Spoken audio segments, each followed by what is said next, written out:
Hello and welcome to the Gaggle, where we challenge and, if necessary, destroy media narratives. I'm George Samuely. With me today, of course, is co-founder of the Gaggle, Peter Lavelle.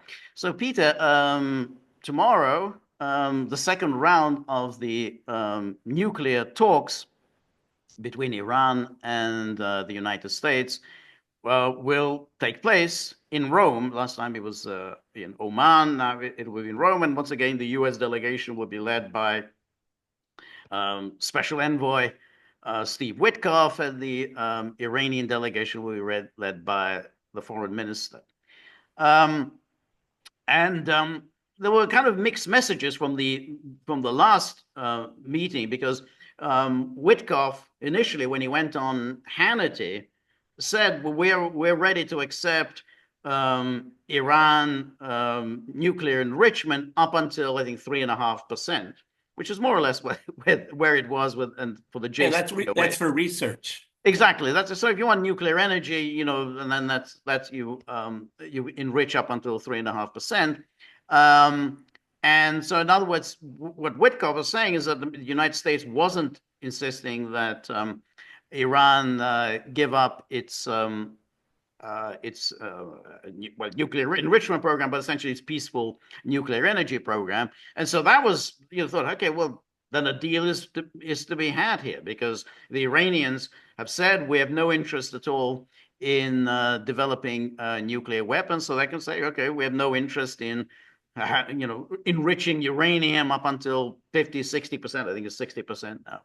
So, however, after he said that, he, of course, came under a lot of attack. And then Witkoff sent out a tweet in which he suggested that actually the entirety of the Iranian nuclear energy program should be brought to an end. Now, we just don't know exactly whether is that the position of the administration, or is the position that he outlined on Hannity is the position.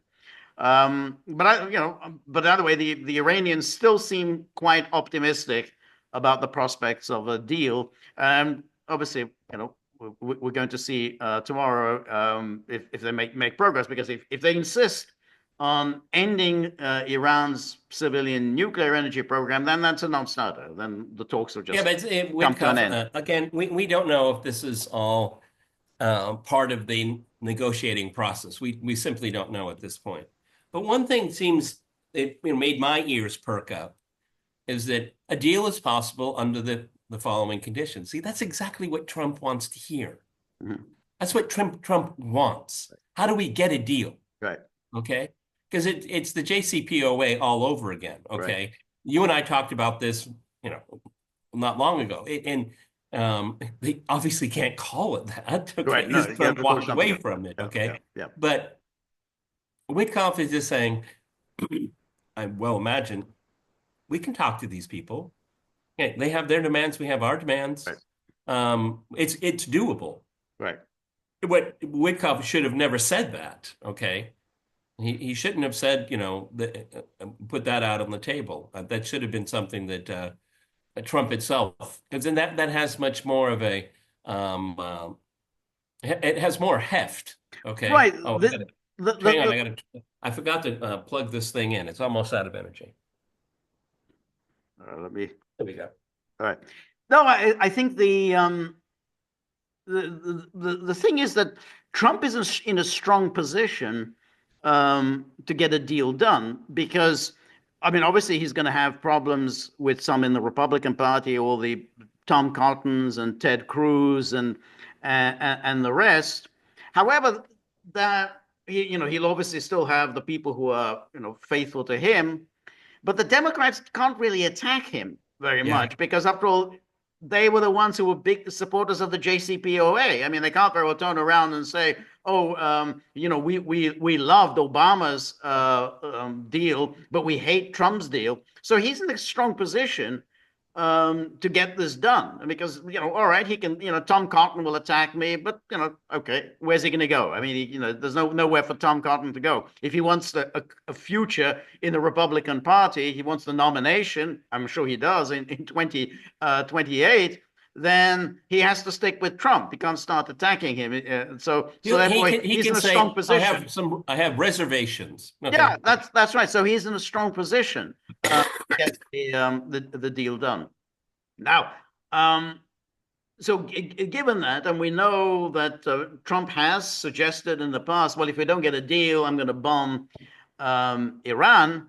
And then, of course, we had Netanyahu saying that, yeah, a deal means Americans go in, dismantle the entirety of Iran's nuclear energy The program, Libyan option. the Libyan model. Now, there's a very interesting article that appeared in the New York Times, a long article, which suggested that there were actually quite well developed plans worked out within the administration at the behest of Israel to launch bombing attacks on Iran, but were waved off. Planned for early May. Yeah, exactly. So some happening now, and indeed Netanyahu's recent visit to Washington that we covered in several podcasts was all about Netanyahu trying to get the administration to sign off on this plan to bomb Iran, but it didn't happen. So let me just show you then this article. And here we have the Trump waved off Israeli strike after divisions emerged in his administration. And then Israel developed plans for attacking Iranian nuclear facilities that would have required US assistance. But some administration officials had doubts. This is the point. Israel is the one that's pushing this, but they know they can't do it without the United States. So it's essentially it's a real talk about tail wagging the dog. Israel, wants to pursue its agenda, wants to get the Americans done because they're not able to do it, and the Americans and the American officials and American politicians who are just happy. Yeah. Let's go do this. Let's incur huge risks to American servicemen, to American civilians, to embark on Global something that's economy. for the sake of Israel. The global economy. The global economy, exactly. And so here it says Israel had planned to strike Iranian nuclear sites as soon as next month, but was waved off by President Trump in recent weeks in favor of negotiating a deal with Tehran to limit its nuclear program. And then Mr. Trump made his decision after months of internal debate over whether to pursue diplomacy or support Israel in seeking to set back Iran's ability to build a bomb. And then it goes on, Israeli officials had recently developed plans to attack Iranian nuclear sites in May. They were prepared to carry them out and at times were optimistic that the United States would sign off. The goal of the proposals was to set back Tehran's ability to develop a nuclear weapon by a year or more. Almost all of the plans would have required US to help not just to defend Israel from Iranian retaliation, but also to ensure that an Israeli attack was successful, making the United States a central part of the attack itself. So this is very interesting. So the United States would actually be involved in the bombing, and the United States would then also be in charge of the fallout, namely Iranian retaliation. So in other words, the Americans would have to incur huge risks in order to fend off the Iranian retaliation. And speaking to reporters on Thursday, Mr. Trump took issue with the idea that he had, quote, waved off Israel, but acknowledged that negotiating with the Iranians was his preferred course of action. He added that he was not in a rush to support military action against Iran, but reiterated that he did not want Iran to have a nuclear weapon. I think that Iran has a chance to have a great country and to live happily without death. That's my first option. If there's a second option, I think it would be very bad for Iran, and I think Iran is wanting to talk. And then it says, Earlier this month, Mr. Trump informed Israel of his decision that the United States would not support an attack. He discussed it with Prime Minister Benjamin Netanyahu when Mr. Netanyahu visited Washington last week, using an Oval Office meeting to announce that the United States was beginning talks with Iran.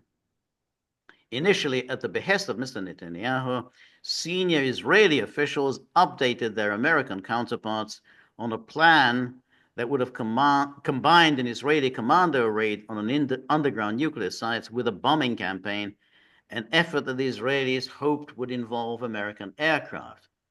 But Israeli military officials said the commando operation would not be ready until October. Mr. Netanyahu wanted it carried out more quickly.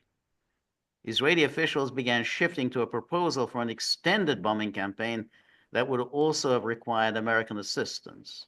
And interesting, why the hurry?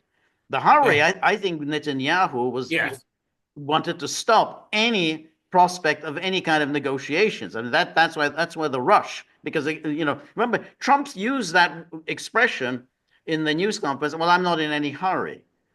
But Netanyahu seems to be in a great deal of hurry. Yes, because the walls are closing in on him. Okay, Right. he needs a new war with American support. Right. Right. I always like it's very interesting. What's assistance mean here? It's so innocuous. Assistance. That's right.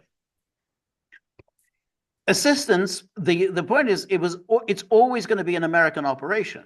Right. The assistance is coming from Israel. It would be the Americans doing this. It would be entirely an American operation. And I mean, and the thing about the assassination of Soleimani, and Trump has come back to it again and again, it was supposed to be an Israeli operation, but somehow it was an American operation, and Israel was just somehow somewhere in the background.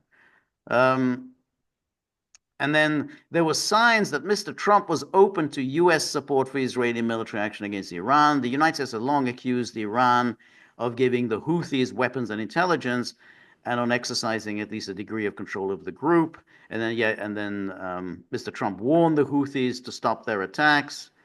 And then again, every shot fired by the Houthis will be looked upon from this point forward as being a shot fired from the weapons and leadership of Iran. Iran will be held responsible and suffer the consequences.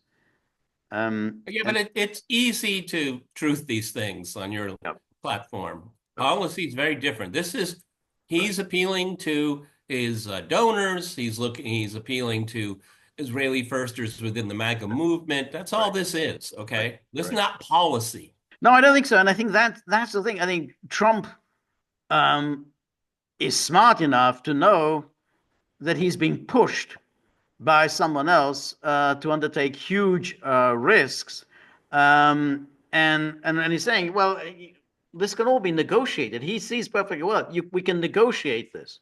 There's really no reason to undertake something that is inherently very dangerous and could have all kinds of unforeseen consequences. Well, George, I think this plays into, I mean, I'm kind of building a case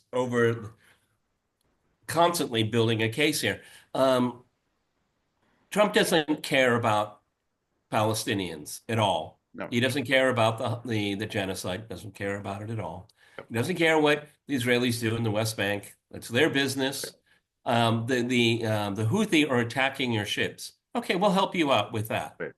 Okay. Right. We get that. It's hurting your economy. And there's a freedom of seas issue that, you can hang your hat on. Right. But Iran's not attacking you. That's right. That's right. You're attacking inside of Lebanon. You're attacking inside of Syria. Right. They didn't start this. You did, Right. Israel. Right. And the Iranians, well, we had a nice meeting with them. They said there's no reason why we can't work something out. Right. So why are you pushing me? Well, okay, that's right. Israel, you can do, whatever you decide is your borders. That's your business, and we'll help you out. I think that's how he compartmentalized. I agree, and I think, and that's an issue that also came up when Netanyahu wanted some help with Turkey. and Trump immediately said, Exactly. yeah, That's we have that's our. our theory of the case. That's our theory That's of the right, case. exactly. We got all kinds of deals going on with Erdogan. We want to have good relations with Erdogan. We're not going to support you here. You got to basically, if you have an issue with Erdogan, you come to us and to talk to us. Don't expect us to take your side in this against him. And then here it says in 2020, he ordered the killing of General Soleimani. And then it says here, and Iran sought to hire hitmen to assassinate Mr. Trump during last year's presidential campaign, according to a Justice Department indictment. Notice how Trump has never talked about that. Nope. He has never mentioned that. So he was never, I don't think he ever bought the idea that there was some kind of an Iranian plot to kill him. So this was the Biden DOJ that came up with this, sought to hire hitmen to assassinate Mr. Trump. He never brings that up. It's really interesting. They're trying to make a rough equivalency, the murder of someone that was Right, on a diplomatic mission, right, and what I think is a fantasy right, made up by the Biden people right. about Iran assassinating. Yeah. The fact of the matter is, everyone, Israel assassinates people all of the time. All the time, exactly, exactly. Iran would just not do anything as stupid No, of course not. insane as try to assassinate a And what presidential good would candidate. that do? It would do no good at all, and it would essentially put Iran into a very perilous position. So they absolutely would never take such a risk. Um, but inside the Trump administration, some officials were becoming skeptical of the Israeli plan. And then in a meeting this month, one of several discussions about the Israeli plan, Tulsi Gabbard, Director of National Intelligence, presented a new intelligence assessment that said the buildup of American weaponry could potentially spark a wider conflict with Iran that the United States did not want. And then a range of officials echoed Ms. Gabbard's concerns. Susie Wiles, the White House chief of staff, which I'm kind of surprised that she's involved in these things, but she was in that Signal chat as well.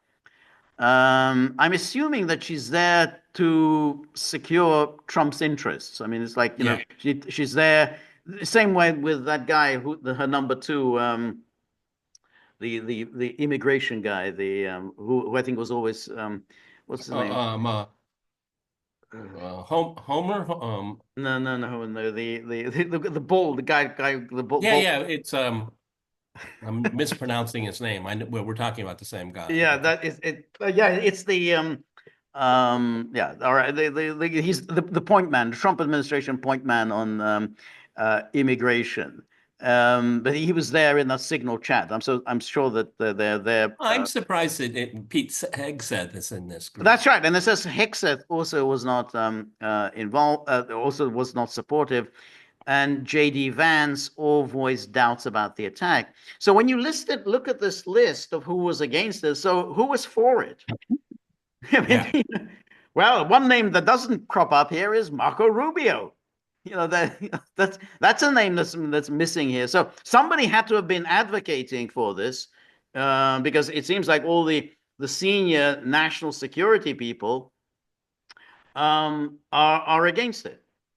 Well, I mean, George and I, maybe people think we're too fanciful about talking about the next election cycles, but Marco Rubio probably made it very clear that he's for this. Yes, And you know who's not?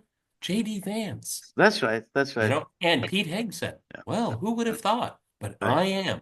What is he doing? He's feathering his hat. Yes. Okay. That's right. That's right. The name I was thinking was Stephen Miller. Stephen Miller. Oh, Stephen Miller.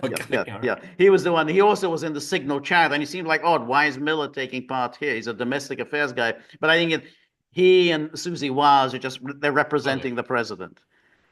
Miller is Trump's Spiro Agnew. Yes, he is. Yeah. And then it says, even Mr. Waltz, frequently one of the most hawkish voices on Iran, was skeptical that Israel's plan could succeed without substantial American Yeah, well, assistance. maybe, this some common sense seeped in for a nanosecond. I mean, this is the New York Times, right? Yes. okay, um, this is what they want. They're presenting it as some, the U.S. is going to help out in the back, okay? No, this plan is 99% American, Right. okay?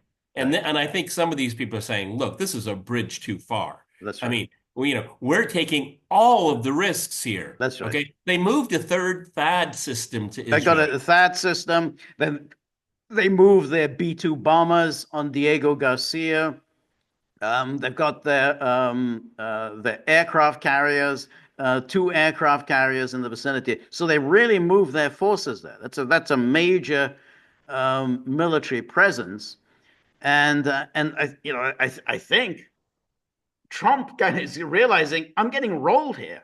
I'm really being cajoled into doing something that could absolutely just destroy my presidency. I mean, you're Oh, involved in this in a terrible war. This is Iran. That's a much bigger if a problem if than Iraq ever was. if this kind of attack were to actually occur that is being described in the New York Times, George and I would be talking about this every single day for the rest of the Trump administration. Exactly. Exactly. And we've mentioned this before. There's no support in MAGA for doing this. It's Tucker Carlson, it's Steve Bannon, and they're all the Charlie Kirk. They've all come out against this. They said, no, this is not our war. We have no interest. We'd have no interest in yet another Middle Eastern war. That's how you rose to prominence opposing Middle Eastern wars, and now you're getting sucked into something that's much more difficult. Iran is no Afghanistan. Iran is no Saddam Hussein's Iraq, which had already been decimated by more than a decade of sanctions. This is a big, serious, enormous country. A country that can fight back. Yeah, exactly.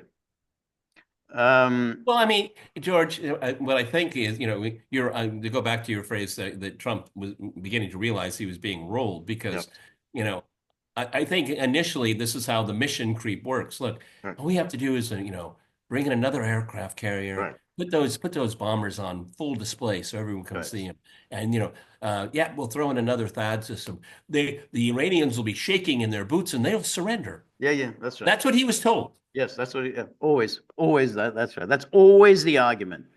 And it's the case with Russia as well. Oh yeah, yeah. Putin will come to the negotiating table. Yeah, just one more weapon systems to Ukraine, and Putin will come in terror to the negotiating table.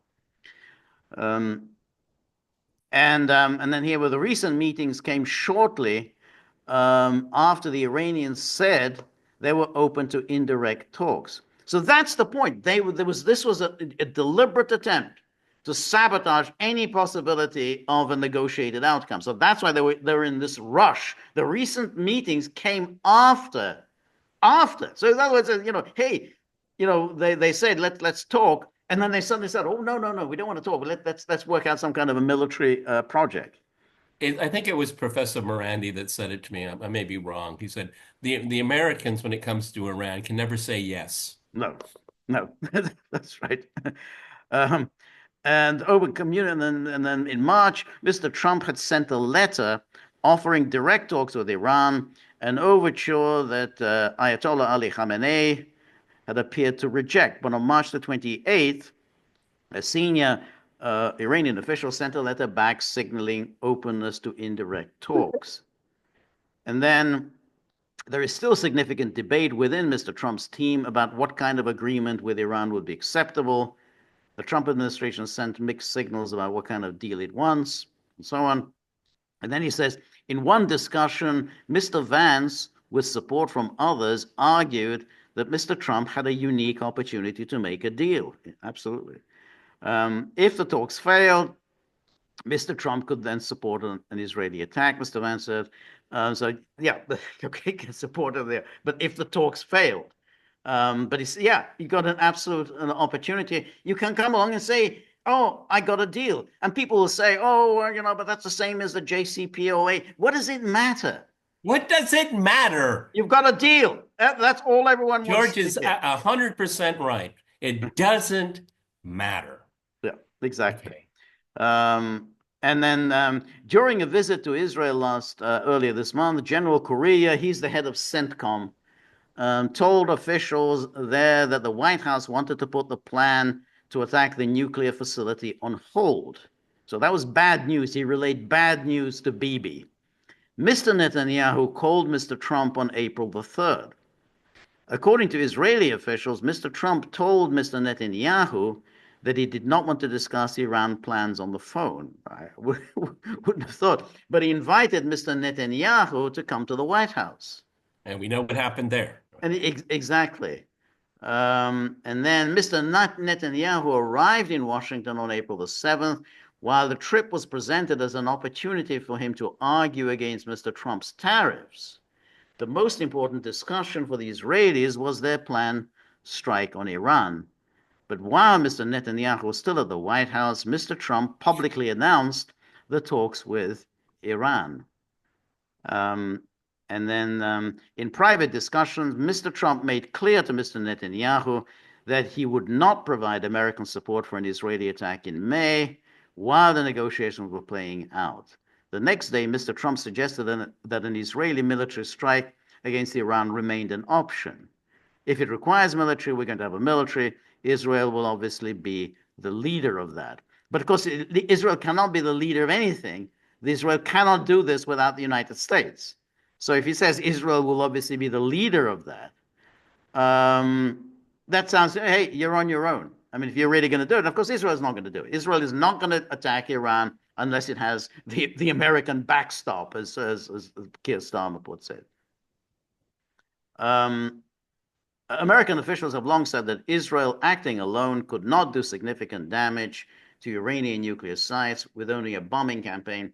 Israel has long sought America's largest conventional bomb, a 30,000-pound bunker buster, which could do significant damage to key Iranian nuclear sites beneath the mountains. And then the thing, to be successful, Israeli officials wanted American planes to conduct airstrikes. But even if U.S. assistance was forthcoming, Israeli military commanders said that such an operation would take months to plan. That presented problems. And with General Kurilla's duty expected to conclude in the next few months, Israeli and American officials wanted to develop a plan that could be carried out while he was still in command, and that didn't happen. And then after shelving the commando idea, Israeli and American officials began discussing a plan for extensive bombing. So anyway, that's the plan that never came to fruition. But it's sort of interesting, this story. Who gave the New York Times this story? Exactly, George. Exactly. Is this a fake out? Okay. Stuff like this is intentionally leaked, okay? Right. Because you're jockeying for position. Well, you're jockeying for positions, of course, but the one thing that you can conclude from this is Israel comes out of this very badly. Israel is trying to roll the United States, and they're trying to roll Trump, and you've got basically the senior levels, the senior foreign policy officials are saying that this is not a good idea, that this is a really dangerous idea, and we've got a negotiation process going on now. Why would we want to launch an attack while we're negotiating? You know what that reminds me of is what the Japanese were negotiating with the Americans in December 1941. That was not, yes. Yeah. That was one of the great shames for Japan because, they were involved in negotiations and then out of the blue, without a declaration of war, it was the attack. Well, that's right. But at the same time, of course, an oil embargo I'm not dismissing the prelude to all of that. Right. Okay. Yeah. So now I think we can agree, is Trump is not a wartime president. I don't think that's the way he thinks. Look, George, you've already said it. I mean, he came to prominence in 2016 as an anti-interventionist candidate. Right. I mean, how did Bush Jr. do with his legacy with Iraq? Okay. Exactly. How did Obama, Trump and Biden, what's their legacy with Afghanistan? Right. I mean, he's not foreign policy savvy. We know that, right. But he knows this is the stuff that makes your legacy. That's right. That's right. I think it's very important. What you just said is very important. The presidents who are remembered fondly are the ones who avoid wars and or who end wars. You know, there's Reagan or Nixon, and but those who kind of start wars and that don't conclude well, like George W. Bush and like Biden, I think they're going to be treated extremely harshly by history. Biden will be treated very, very harshly for all sorts of reasons, but not the least of it that he basically got America involved in two very nasty, serious, dangerous wars. So Trump knows if he gets into this war with Iran, his legacy will be extremely negative because it's not going to end anytime soon. And he'll think that his problems with changing the global economic system through tariffs, you think that that's hard? No. Attack Iran, and No, your problems tenfold. It's a huge country, and it's very dangerous. And population 90 million. You don't know what you're actually bombing. You don't know whether there's any real success. You face retaliation. It has all kinds of pitfalls down the road. It just isn't what Trump wants to accomplish, and that's why I think he wants these negotiations, and that's why this whole thing is very creepy and sinister. That Israel is essentially right in the middle of it, right in the thick of this negotiations going on among government officials and pushing for this well, I mean, a bombing attack.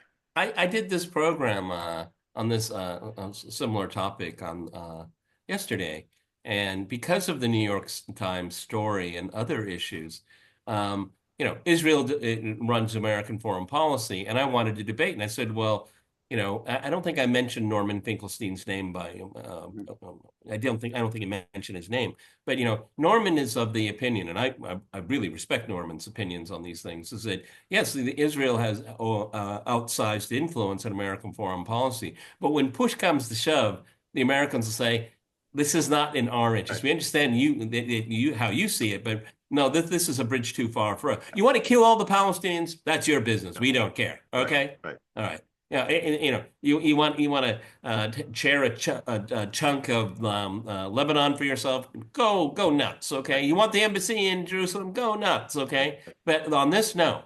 And that's what Norman's thesis is. That was countering Steve Wall's and John Mearsheimer's book, The Israeli Lobby. That's how this came out. Right. No, I think and that's everybody. That's what it looks like at this moment. Right. No, I think it's very important that that yes, Israel has influence when it comes to whatever it does to the Palestinians. That's it. They've got carte blanche. I mean, Americans are just not going to get involved. When it gets to anything else, anything that affects American interests, the Americans make their feelings known. Remember, they tried to stop Obama with the JCPOA. They failed. They made a huge attempt. They failed to move Obama. Yeah, Netanyahu insulted a sitting president of the United States on the floor of Congress. Right, exactly. Exactly, open insult. And they're trying now to roll Trump. And again, Trump is basically saying, no, this is not in our interest. And when they do that, the Israelis are actually quite shrewd, and they say they're not going to push it. So if Israel were now to launch an attack when the Americans told them not to, that is going to really piss off the Americans. And Israel doesn't really do that. Israel is very, very careful as to when, and on what issues they can piss off the Americans. So like when Biden tells them, don't go into Rafah. Yeah, we'll go into Rafah. All right, you did it. Yeah, you can do that.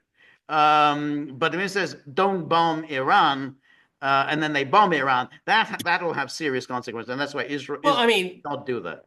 I don't know the number of bases there, and probably even clandestine ones, but all circling Iran. I mean, and the Iranians know where they are. There'd be a huge number of American casualties from the get-go.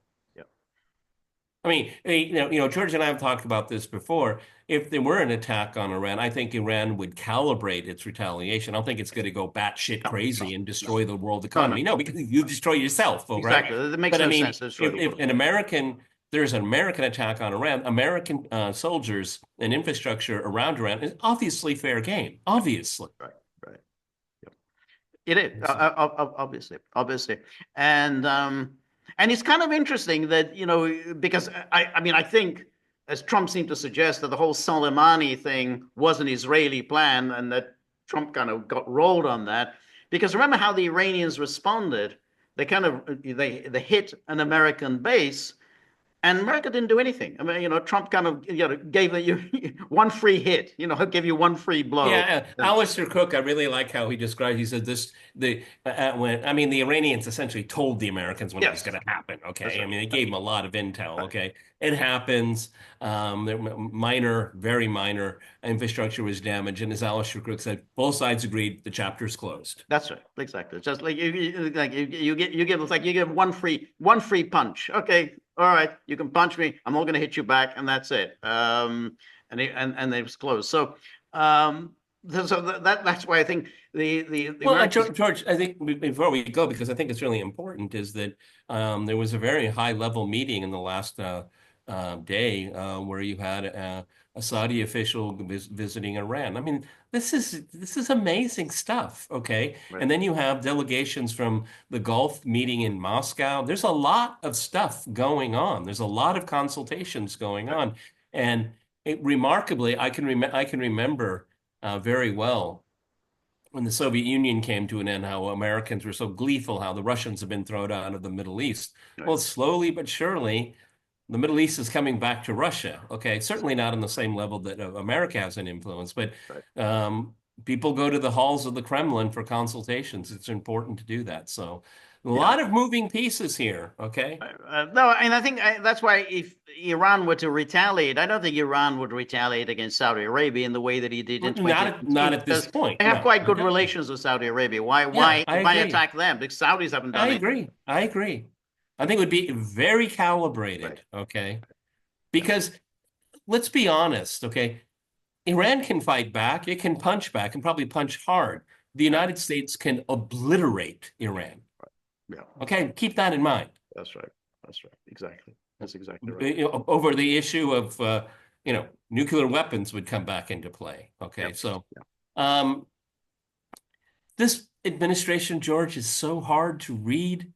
I go from fits of anger to, moments of, well, maybe it's not so bad. Right. I mean, this is such a roller coaster, what we're on and watching it. What, it's only 87 days? We still haven't reached the 100-day God, I don't know. mark. I'm getting worn out. I'm getting worn out by all this, okay? Because like I said, we'll reconvene on Friday and we'll have plenty. Well, we'll have a lot to talk about on Sunday. We'll have the Rome talks. And this, how they turned out. Though, of course, our initial feelings will probably change, over the coming days. Who knows what kind of... Well, I mean, obviously, this article in the New York Times isn't an accidental. It's not happening in a vacuum. Israel and the lobby in the United States, they don't give up, okay? No, they don't. No. They know what they're going to have to do, and they're making their phone calls, and they're haggling, and they're pressuring, and who knows what else they're doing, okay? Right. They never give up. They never give up, but if one tries to read the thrust of this article, the thrust is a very, very negative about Israel. I mean, that you had people within the administration who said, we're not going to go down this path. We're getting this, this is the tail wagging the dog. We're getting pushed into something that's dangerous, not in the American interest, and it's being done by Bibi. Bibi is the one who is pushing this. Well, one has to wonder, too. Bibi played his cards early because... there's going to be, Trump is going to say, I don't know about this guy, okay? I don't think he particularly likes Netanyahu, no. Okay? Apparently, Netanyahu is the least likable person that has ever walked the earth, okay? But Trump is going to keep an eye on, because he doesn't, he knew he was rolled during his first administration, so he's hypersensitive to that. That's why I think Marco Rubio, little Marco, you spoke out of turn because that's going to come back and bite you, okay? Trump says a lot of crazy, goofy, wrong things, but he's the president. That's right. That's right. That's right. And I think that's right. And I think I think Trump may well just feel that, hey, I've given you a lot on Gaza. I've given you a lot on the Palestinians. Don't don't start, messing around here. He said our position is Iran can't have nuclear weapons. That's it. That's it. But all the rest that you want, all this, we're going to just go in and dismantle their all their nuclear facilities. That goes way, Well, way beyond anything no, that Trump George, wants to go George. down. Okay, dismantling nuclear facilities. What is that code for?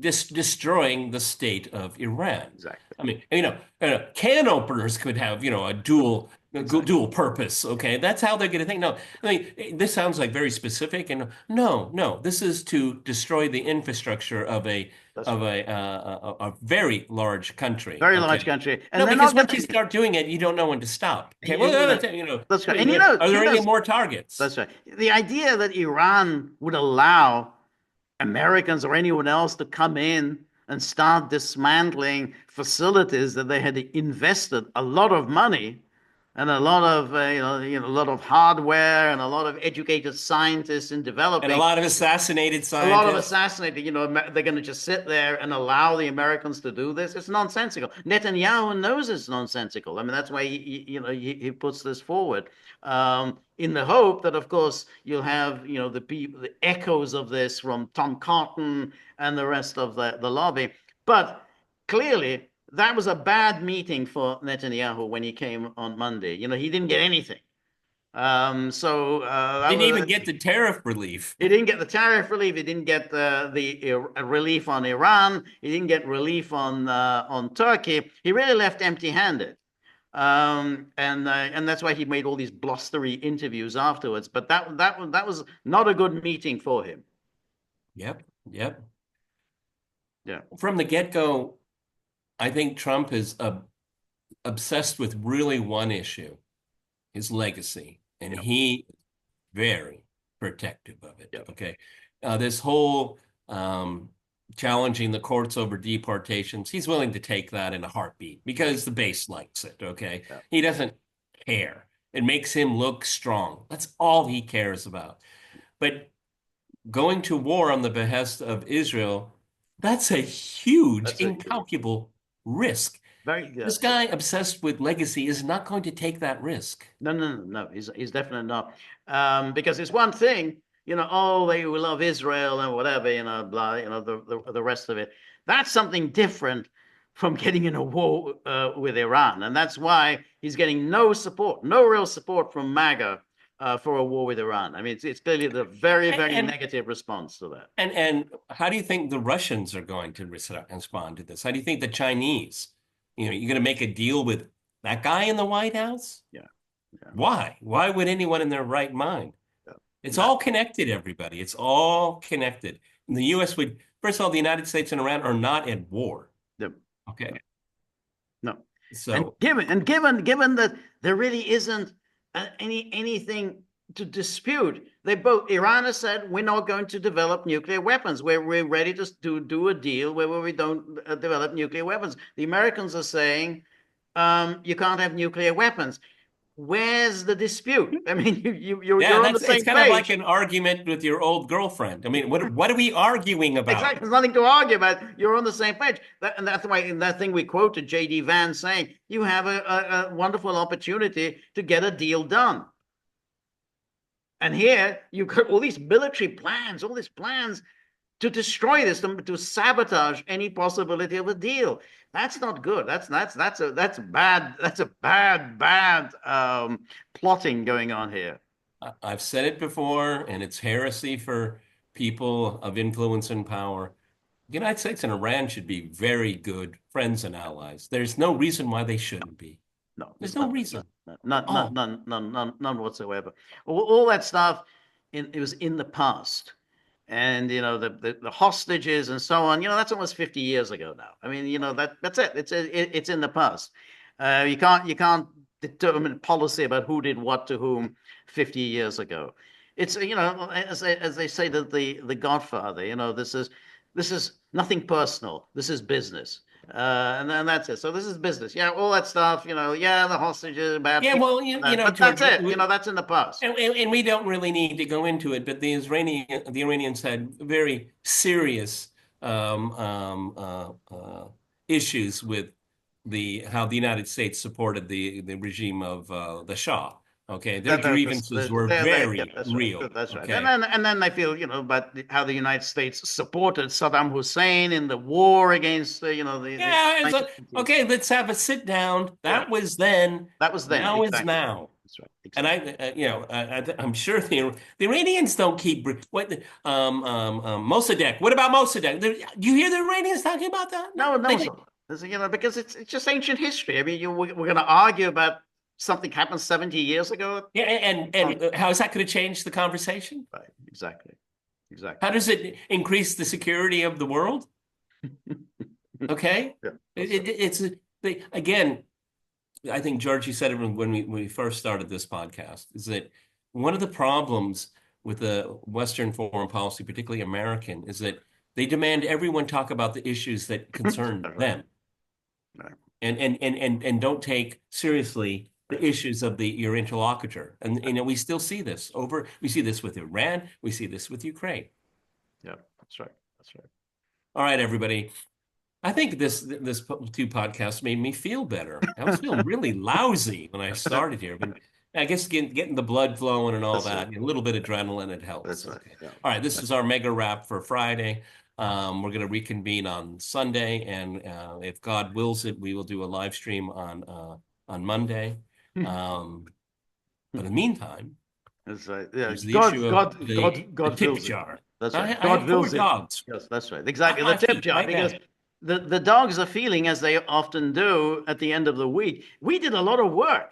We've been working, working all week, and we're not getting rewarded. Where's the money? Show me the money. That's the way they talk. They don't see it. For all the work that they put in. So if you have some money, preferably in your bank account, just take it all out into the tip jar, any or even coins or anything, crypto, anything. Um, we're very grateful for all of your help. I thought for a moment, that was Apple, but No, this is Buddy. He likes ice. it's funny. They actually do look alike. I didn't even realize I because think I seriously believe they're related somehow yeah, they really do because they because have the yeah. same exact coat. So we're very grateful for all of your help, friendship, and support. The more you're able to donate, the more of these videos we can make, the more we can improve on the technology, and above all, we're going to keep those dogs quiescent, because it's very hard. So remember, if you like the gaggle, please like, share, and subscribe. See you soon. Bye bye.